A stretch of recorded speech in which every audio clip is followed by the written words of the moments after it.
Hello दर्शक बंधु good morning जय जगन्नाथ। आज भिडियो आपण मानक समस्त को स्वागत। तो चलतु भिडियो को स्टार्ट करवा। आज भिडियो आम जाना गरुड़ प्रश्न जाना आपण दुख केबे सरिबो। तो वीडियो को संपूर्ण भाव में देखु बुझीपारे बिना स्किप कर देखु। स्किप कले जमा बुझीपारे। नमस्कार दर्शक बंधु जय जगन्नाथ।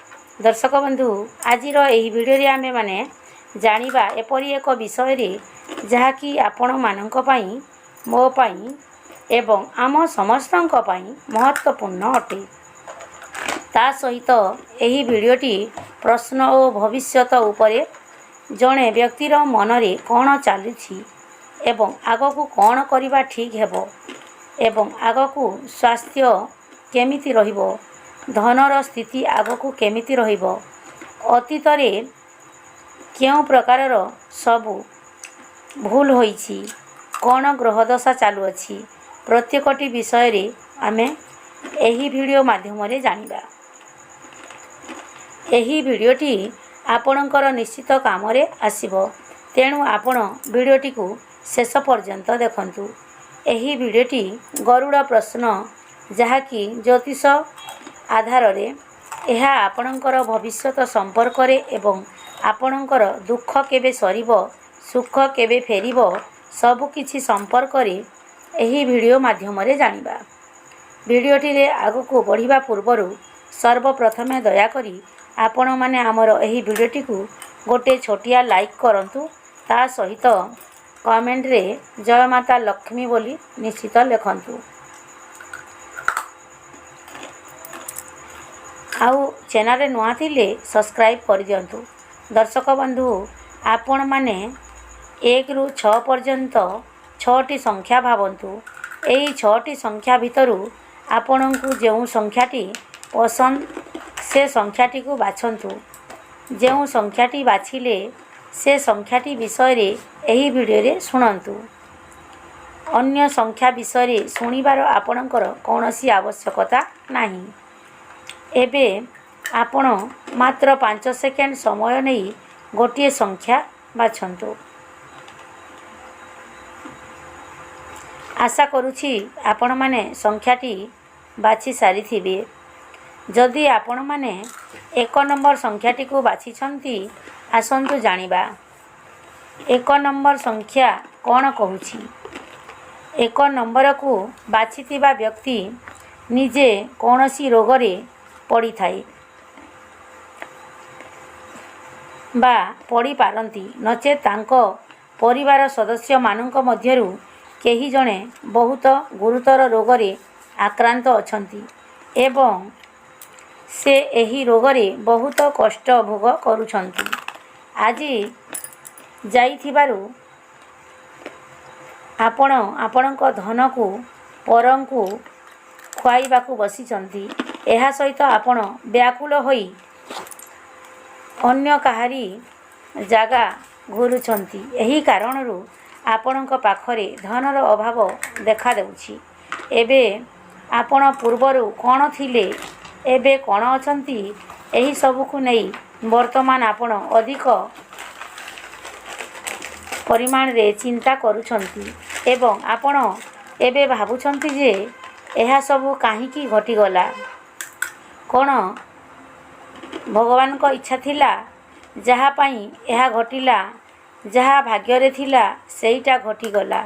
एबे आपण आपणकर स्त्री पुओ झियो एवं आपणकर परिवार सदस्य माने एवं आपणकर जहा हेबाकु थिला सेईटा होई गला। एबे आपण एवं आपणकर परिवारर सदस्य मानकर भविष्यत रे कौनसी शुभ घटना घटिबाकू आसुछि। आपण अपेक्षा करंतु। आसुथिबा आगामी समय आपणकर पई बहुत भलो आसुछि। जदि आपण 1 नंबर संख्याटी को बाछिथिले तेबे आपण कमेंट रे जय माता लक्ष्मी बोली निश्चित भावे लिखंतु। एबे आसंतु देखिबा जदि आपण 2 नंबर संख्याटी को बाछिछंती तेबे 2 नंबर संख्या अनुसार आपणक विषय रे कौन कहूछि। ଏବେ ଆପଣଙ୍କର ଇଚ୍ଛାମତ କାମ ସବୁ ହେବ, କିନ୍ତୁ ଏହି କାମଗୁଡ଼ିକ ବହୁତ ବିଳମ୍ବରେ ସମ୍ପୂର୍ଣ୍ଣ ହେବ। ସବୁ ସମୟରେ ହୋଇଥିବା କାର୍ଯ୍ୟଗୁଡ଼ିକ ମଧ୍ୟ କିଛି ସମୟରେ ଅଟକି ଯାଉଛି। ଆପଣଙ୍କର କାର୍ଯ୍ୟଗୁଡ଼ିକ ହଉ ହଉ ଅଟକି ଯାଉଛି। ସେହି କଥାଗୁଡ଼ିକୁ ନେଇ ଆପଣ ଚିନ୍ତା କରୁଛନ୍ତି ଏବଂ ଯେଗୁଡ଼ିକୁ ଆପଣ ଭାବୁଛନ୍ତି ସେସବୁକୁ କରିପାରୁନାହାନ୍ତି। ଏହା ସହିତ ଆପଣ ଯେଉଁ କାମରେ ହାତ ଦେଉଛନ୍ତି ସେ କାମରେ ବାଧା ଆସୁଛି। ଆପଣଙ୍କ ଜୀବନରେ କିଛି ସମସ୍ୟା ଦେଇ ଗତି କରୁଛନ୍ତି ଏବେ, କାରଣ ଆପଣଙ୍କର ଦୋଷ ଫଳ ହିଁ ଏପରି ରହିଛି, ଯେଉଁ କାରଣରୁ ଆପଣ ଏହିପରି ଫଳ ଭୋଗ କରୁଛନ୍ତି। କିନ୍ତୁ ବର୍ତ୍ତମାନର ସମୟ ଏବେ ଆପଣଙ୍କ ପାଇଁ ଶୁଭ ଫଳ ନେଇ ଆସୁଛି। ଏବେ ଆପଣଙ୍କର କନ୍ୟା କିମ୍ବା ପୁତ୍ର ସନ୍ତାନମାନଙ୍କ ପାଇଁ ଚିନ୍ତା କରିବାକୁ ପଡ଼ିବ ନାହିଁ। ସମୟ ଆପଣଙ୍କ ପାଇଁ ଅନୁକୂଳ ଆସୁଛି। ପାରିବାରିକ ଶାନ୍ତି ପ୍ରାପ୍ତି ହେବ ଏବଂ ସମାଜରେ ଆପଣ ସମ୍ମାନିତ ହେବେ। ତାହା ସହିତ ଯଦି ଆପଣ ପୋଖରାଜ ରତ୍ନ ଧାରଣ କରନ୍ତି, କୌଣସି ଏକ ରୂପା ମୁଦ୍ରିକାରେ ପୋଖରାଜକୁ ରଖି ଆପଣ କନିଷ୍ଠ ଆଙ୍ଗୁଳିରେ ଧାରଣ କରୁଛନ୍ତି, ତେବେ ଏହା ଆପଣଙ୍କ ପାଇଁ ବହୁତ ଶୁଭ ଫଳ ଆଣିବ। ସେଥିପାଇଁ ଆପଣ ଏହି କଥାଟିକୁ ଧ୍ୟାନରେ ରଖନ୍ତୁ। ଏବଂ ଯଦି ଆପଣ 2 ନମ୍ବର ସଂଖ୍ୟାଟିକୁ ବାଛିଛନ୍ତି, ତେବେ କମେଣ୍ଟ ବକ୍ସରେ ଜୟ ବଜରଙ୍ଗବଲି ବୋଲି ନିଶ୍ଚିତ ଲେଖନ୍ତୁ। ଦର୍ଶକ ବନ୍ଧୁମାନେ, ଏବେ ଆସନ୍ତୁ ଜାଣିବା, ଯଦି ଆପଣମାନେ 3 ନମ୍ବର ସଂଖ୍ୟାଟିକୁ ବାଛିଥାନ୍ତି, ତେବେ ଏହି 3 ନମ୍ବର ସଂଖ୍ୟା ଆପଣଙ୍କ ବିଷୟରେ କ'ଣ କହୁଛି। ଏହି ଥର ଆପଣଙ୍କର ଦୁର୍ଦିନ ଓ ଦୁର୍ଦ୍ଦଶା ସବୁ ସରିଗଲା। ଆପଣଙ୍କ ଜୀବନରେ ନୂଆ ସୂର୍ଯ୍ୟର ଆଲୋକ ପଡ଼ିବାକୁ ଏବେ ବହୁତ କମ୍ ସମୟ ବାକି ଅଛି। ଏବେ ଆପଣ କୌଣସି ଚିନ୍ତା କରନ୍ତୁ ନାହିଁ। ଆପଣଙ୍କ ଗ୍ରହଚକ୍ରରେ 2ଟି ଗ୍ରହ ନିଜ ସ୍ଥାନରେ ଅବସ୍ଥାନ କରିଛନ୍ତି। ସେଥିପାଇଁ ଆପଣଙ୍କ ଜୀବନରେ ବାଧାବିଘ୍ନ ସୃଷ୍ଟି ହେଉଛି। ଏହି 2ଟି ଗ୍ରହ କେବେ କେବେ ବାଧା, ବିଳମ୍ବ ଓ ଅଶାନ୍ତି ଆଣେ। ଯେହେତୁ ଆପଣଙ୍କ ପ୍ରତ୍ୟେକ କାମ ଅସଫଳ ହେଉଥିଲା, ସେହି କାରଣରୁ ଆପଣ ସବୁବେଳେ ମନ ଦୁଃଖ ଏବଂ ଚିନ୍ତାଗ୍ରସ୍ତ ରହୁଥିଲେ। ଏହା ସହିତ ଆପଣ ଯେଉଁ କାମରେ ହାତ ଦେଉଥିଲେ ସେହି କାମରେ ବାଧା ଆସୁଥିଲା ଏବଂ ଆପଣ ଯାହା ଚିନ୍ତା କରୁଥିଲେ ସେଥିରେ କେବେ କାର୍ଯ୍ୟ କରିପାରୁନଥିଲେ। ଆପଣଙ୍କ ମନରେ ଉତ୍ସାହ ବହୁତ ଆସୁଥିଲା, କିନ୍ତୁ ସେହି ଉତ୍ସାହକୁ କାମରେ ପରିଣତ କରିବାରେ ସମସ୍ୟା ସୃଷ୍ଟି ହେଉଥିଲା। ଏହା ଆପଣଙ୍କର ଗ୍ରହ ଦୋଷ କାରଣରୁ ଏପରି ହୋଇଯାଇଥିଲା। ଆପଣ ଯେଉଁ କାମରେ ହାତ ଦେଉଛନ୍ତି ସେ କାମ ବିଳମ୍ବ ବା ବିଫଳ ହେଉଛି।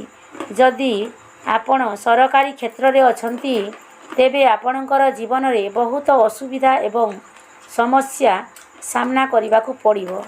ଏବଂ ଯଦି ଆପଣ ବ୍ୟବସାୟ କ୍ଷେତ୍ରରେ ଅଛନ୍ତି, ତେବେ ଆପଣଙ୍କର ରୋଜଗାର ବହୁତ ସ୍ଥିର ଭାବରେ ବଢ଼ିବ। ଯଦି ଆପଣ 3ୟ ସଂଖ୍ୟା ବାଛିଥିଲେ, ତେବେ କମେଣ୍ଟରେ ଜୟ ଶ୍ରୀରାମ ବୋଲି ନିଶ୍ଚିତ ଭାବେ ଲେଖନ୍ତୁ। ଏବେ ଆସନ୍ତୁ ଜାଣିବା, ଯଦି ଆପଣ 4 ନମ୍ବର ସଂଖ୍ୟାଟିକୁ ବାଛିଥାନ୍ତି, ତେବେ ଏହି 4 ନମ୍ବର ସଂଖ୍ୟାଟି ଆପଣଙ୍କ ବିଷୟରେ କ'ଣ କହୁଛି। ଆପଣ ଆଗରୁ ଯାହା ବି ଭୋଗ କରୁଥିଲେ, ବର୍ତ୍ତମାନ ଏକ ଦୁଷ୍ଟ ଗ୍ରହ ଆପଣଙ୍କୁ ଶାସନ କରିବାରେ ଲାଗିଛି। ଦିନ ସରି ଆରାମ ଆପଣଙ୍କୁ ମିଳୁନାହିଁ ଏବଂ ଧନ ନଷ୍ଟ ହେବାକୁ ଲାଗିଛି। ଘରଠାରୁ ବାହାର ଯାଏ ଅସରନ୍ତି ଛାୟା ଖେଳି ରହିଛି। କାହାରି ସାଥିରେ ଆପଣଙ୍କର ଭଲ ସମ୍ପର୍କ ନାହିଁ ଏବଂ ଆପଣଙ୍କ ପାଖରେ ମଧ୍ୟ ଧନ ରହୁନାହିଁ। ସବୁ ଧନ ଖର୍ଚ୍ଚ ହୋଇଯାଉଛି, ଅର୍ଥାତ୍ ଆୟରୁ ବ୍ୟୟ ଅଧିକ ହେଉଛି। ଖର୍ଚ୍ଚଠାରୁ ଆପଣଙ୍କର ଆୟ ଟିକେ କମ୍ ହୋଇଯାଉଛି। ଏଥିପାଇଁ ଆପଣ ବହୁତ ଚିନ୍ତାଗ୍ରସ୍ତ ରହୁଛନ୍ତି। କିନ୍ତୁ ଆପଣ କିଛି ବି କରିପାରୁନାହାନ୍ତି। ଆପଣ ଏଥିପାଇଁ ବହୁତ ଚିନ୍ତାଗ୍ରସ୍ତ ରହୁଛନ୍ତି, କିନ୍ତୁ ଆପଣ କିଛି ବି କରିପାରୁନାହାନ୍ତି। ଆପଣ ଏଥିପାଇଁ ସାବଧାନ ରୁହନ୍ତୁ, କିନ୍ତୁ ଆପଣ କିଛି ବି କରିପାରୁନାହାନ୍ତି। ଆପଣ ସାବଧାନ ରୁହନ୍ତୁ। ଆପଣଙ୍କ ପାଇଁ ଏବେ ରାଜା ହରିଶ୍ଚନ୍ଦ୍ରଙ୍କ ଭଳି କିଛି ଖରାପ ସମୟ ଚାଲିଛି। ଆପଣ ବିଶେଷ ରୂପେ ସାବଧାନତା ଅବଲମ୍ବନ କରି ନିଜର ସମୟକୁ ଅତିବାହିତ କରନ୍ତୁ। ଏବେ ଆପଣଙ୍କ ପ୍ରତ୍ୟେକ କ୍ଷେତ୍ରରେ ସଜାଗ ରହିବା ନିହାତି ଆବଶ୍ୟକ। ଯେଉଁଭଳି ଆପଣ ଏବେ କାମ କରୁଛନ୍ତି, ଅର୍ଥାତ୍ କିଛି ଟଙ୍କା ବିନିଯୋଗ କରିବାକୁ ଚାହୁଁଛନ୍ତି, ଏହିସବୁ କାର୍ଯ୍ୟରେ ଆପଣ ସାବଧାନତା ଅବଲମ୍ବନ କରନ୍ତୁ। କୌଣସି ଜଣେ ଜ୍ଞାନୀ ବ୍ୟକ୍ତିଙ୍କର ପରାମର୍ଶ ନେଇ ଆପଣ ପୁଞ୍ଜି ନିବେଶ କରନ୍ତୁ କିମ୍ବା ଅର୍ଥ ଲଗାନ୍ତୁ, ନଚେତ୍ ଆପଣ କ୍ଷତିରେ ପଡ଼ିପାରନ୍ତି। ଏହିଭଳି ସମୟ ଆପଣଙ୍କ ପାଇଁ ଏହିଭଳି ସମୟ ଆପଣଙ୍କ ପାଇଁ ଆହୁରି କିଛି ଦିନ ରହିବ। ଆପଣ ଯଦି 4 ନମ୍ବର ସଂଖ୍ୟାଟିକୁ ବାଛିଛନ୍ତି, ତେବେ କମେଣ୍ଟରେ ଗଣେଶାୟ ନମଃ ବୋଲି ନିଶ୍ଚିତ ଲେଖନ୍ତୁ। ଯଦି ଆପଣ 5 ନମ୍ବର ସଂଖ୍ୟାଟିକୁ ବାଛିଛନ୍ତି, ତେବେ ଏହି ସଂଖ୍ୟାଟି ବିଷୟରେ କ'ଣ କହୁଛି ଆସନ୍ତୁ ଜାଣିବା। ଆପଣଙ୍କ ବିଷୟରେ କ'ଣ କହୁଛି ଆସନ୍ତୁ ଜାଣିବା। ଏବେ ପର୍ଯ୍ୟନ୍ତ ଆପଣ ଯେତେ ବିପଦ ଅଶୁଭ ସମୟ ଏହିଭଳି ସମୟ ଆପଣଙ୍କ ପାଇଁ ଆହୁରି କିଛି ଦିନ ରହିଛି। ଆପଣ ଯଦି 4 ନମ୍ବର ସଂଖ୍ୟାଟିକୁ ବାଛିଛନ୍ତି, ତେବେ କମେଣ୍ଟରେ ଗଣେଶାୟ ନମଃ ନିଶ୍ଚିତ ଲେଖନ୍ତୁ। ଯଦି ଆପଣ 5 ନମ୍ବର ସଂଖ୍ୟାଟିକୁ ବାଛିଛନ୍ତି, ତେବେ ଏହି ସଂଖ୍ୟାଟି ଆପଣଙ୍କ ବିଷୟରେ କ'ଣ କହୁଛି ଆସନ୍ତୁ ଜାଣିବା। ଏବେ ପର୍ଯ୍ୟନ୍ତ ଆପଣ ଯେତେ ବିପଦ ଅଶୁଭ ସମୟ ଦେଖିଥିଲେ, ସେଥିରୁ ଆପଣଙ୍କୁ ଏବେ ମୁକ୍ତି ମିଳିବ। ଆପଣଙ୍କ ଭାଗ୍ୟ ଉଦୟ ହେବାକୁ ଯାଉଛି। ଏବେ ଦୁର୍ଭାଗ୍ୟର ଛାୟା ଦୂର ହେବାକୁ ଯାଉଛି। ଆପଣଙ୍କ ପାଇଁ ଭଲ ସମୟ ଆରମ୍ଭ ହେଉଛି। ଗ୍ରହ ନକ୍ଷତ୍ରଙ୍କ ବିପରୀତ ପ୍ରଭାବରେ ଆପଣଙ୍କ ଜୀବନରେ ବହୁତ ସମସ୍ୟା ଓ କଷ୍ଟ ଆସୁଛି। ଆପଣଙ୍କ ପେଟ ବା ଅନ୍ତରୋଗ ସହଜରେ ସୁସ୍ଥ ହେଉନାହିଁ। ଏଥିପାଇଁ ନିୟମିତ ଚିକିତ୍ସା ଓ ସତର୍କତା ଅବଲମ୍ବନ କରନ୍ତୁ। ଏବେ ଆପଣଙ୍କ ଶରୀରରେ କଷ୍ଟ ଓ ରୋଗ ଯନ୍ତ୍ରଣା ଚାଲିଛି। ସେଥିରୁ ଆପଣଙ୍କୁ ଅଧିକ ସମୟ ପର୍ଯ୍ୟନ୍ତ କଷ୍ଟ ଭୋଗିବାକୁ ପଡ଼ୁଛି। ବର୍ତ୍ତମାନ ଆପଣଙ୍କ ଧନ ସମ୍ପତ୍ତି କିଛି ବିପରୀତ ଦିଗକୁ ଯାଉଛି। ଏହି ସମୟରେ ଆପଣଙ୍କ ଆର୍ଥିକ ପରିସ୍ଥିତି କିଛି ଅସୁବିଧାରେ ପଡ଼ିଛି। ଆପଣ ଦିନକୁ ଦିନ ରୋଗାକ୍ରାନ୍ତ ହେବାରେ ଲାଗିଛନ୍ତି। ଆପଣଙ୍କୁ ଆପଣଙ୍କ ପରିଶ୍ରମର ଫଳ ମିଳୁନାହିଁ। ଆପଣଙ୍କର ଖର୍ଚ୍ଚ ଓ ବ୍ୟୟଭାର ବଢ଼ିଯାଉଛି। ଏଥିପାଇଁ ଆପଣଙ୍କର ଧାର୍ମିକ କାର୍ଯ୍ୟରେ ଉତ୍ସାହ ଓ ଆଗ୍ରହ ଦେଖାଇବା ଆବଶ୍ୟକ। ଘରେ ହରିବଂଶ ବସାନ୍ତୁ। ଘରେ ଭକ୍ତି, ପୂଜା କିମ୍ବା ଧାର୍ମିକ କାର୍ଯ୍ୟ କରନ୍ତୁ।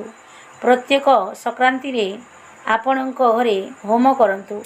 ଏହି ପ୍ରକାର କାର୍ଯ୍ୟ କରିବା ଫଳରେ ଆପଣଙ୍କର କିଛି ଅଶାନ୍ତି ବା ଖରାପ ସମୟ ସମାପ୍ତ ହୋଇଯିବ। ସେହି ସବୁ ଶୀଘ୍ର ହଟିଯିବ। ଯଦି ଆପଣ 5 ନମ୍ବର ସଂଖ୍ୟାଟିକୁ ବାଛିଥିଲେ, ତେବେ କମେଣ୍ଟରେ ଜୟ ଶ୍ରୀ ହନୁମାନ ବୋଲି ନିଶ୍ଚିତ ଲେଖନ୍ତୁ।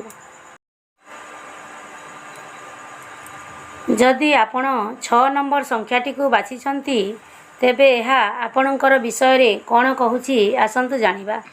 ଦର୍ଶକ ବନ୍ଧୁ, ଆପଣଙ୍କର କିଛି ମନସ୍କାମନା ପୂରଣ ହେବାକୁ ଯାଉଛି।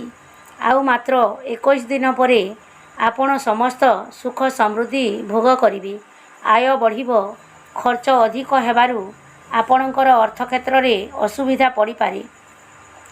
ଏହି ପରିସ୍ଥିତି ଆପଣଙ୍କର ଖୁବ୍ ଶୀଘ୍ର ଦୂର ହୋଇଯିବ। ଠାକୁରଙ୍କର ପ୍ରତି ଆପଣଙ୍କ ବିଶ୍ୱାସ ରଖନ୍ତୁ। ପ୍ରତ୍ୟେକ କାର୍ଯ୍ୟ ସଠିକ୍ ଭାବେ କରିବା ସହିତ ଠାକୁରଙ୍କର ଶରଣାପନ୍ନ ହୁଅନ୍ତୁ। ଯଦି ଆପଣଙ୍କର କୌଣସି ଚାହିଦା ଅଛି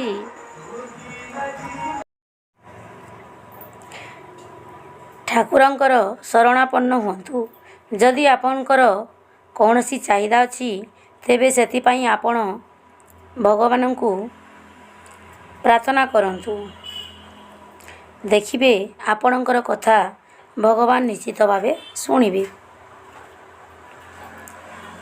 ଆପଣଙ୍କୁ ଧାର୍ମିକ ଓ ଆଧ୍ୟାତ୍ମିକ ପଥରେ ଚାଲିବା ଉପଯୁକ୍ତ ହେବ। ଯେଉଁ କାମରେ ଆପଣ ହାତ ଦେବେ ସେ କାମରେ ଆପଣ ସଫଳତା ପାଇବେ। ଆପଣ ପ୍ରତ୍ୟେକ ଦିନ ଚନ୍ଦନର ତିଲକକୁ ଆପଣଙ୍କର ମନରେ ବଡ଼ ଭାବରେ ଧାରଣ କରନ୍ତୁ। ତିଲକକୁ ଶ୍ରଦ୍ଧାର ସହିତ ଭକ୍ତିର ସହିତ ଧାରଣ କରନ୍ତୁ। ଏହା ମାଧ୍ୟମରେ ଆପଣ ଆପଣଙ୍କର ଜୀବନରେ ବହୁତ ଉନ୍ନତି ଲାଭ କରିବେ।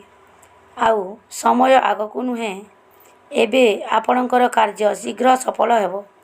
ଯେଉଁ ସମସ୍ତ ସମସ୍ୟା ଆପଣ ଭୋଗ କରୁଥିଲେ ସେଗୁଡ଼ିକ ଏବେ ଯଥାଶୀଘ୍ର ଦୂର ହେବାକୁ ଯାଉଛି। ଯଥାଶୀଘ୍ର ଦୂର ହେବାର ସମୟ ଆସୁଛି। ଏବେ ଆପଣ ଆପଣଙ୍କର ପ୍ରତ୍ୟେକ କାର୍ଯ୍ୟରେ ସଫଳତା ଲାଭ କରିବେ। ଆପଣ ଯେଉଁ କାମ ପାଇଁ ଅନେକ ଦିନ ଧରି ଚେଷ୍ଟା କରୁଛନ୍ତି ସେଥିରେ ଏବେ ସଫଳତା ମିଳିବ। ଆଉ ଆପଣଙ୍କର ଧନର ଅଭାବର ସମସ୍ୟା ଶେଷ ହେବ।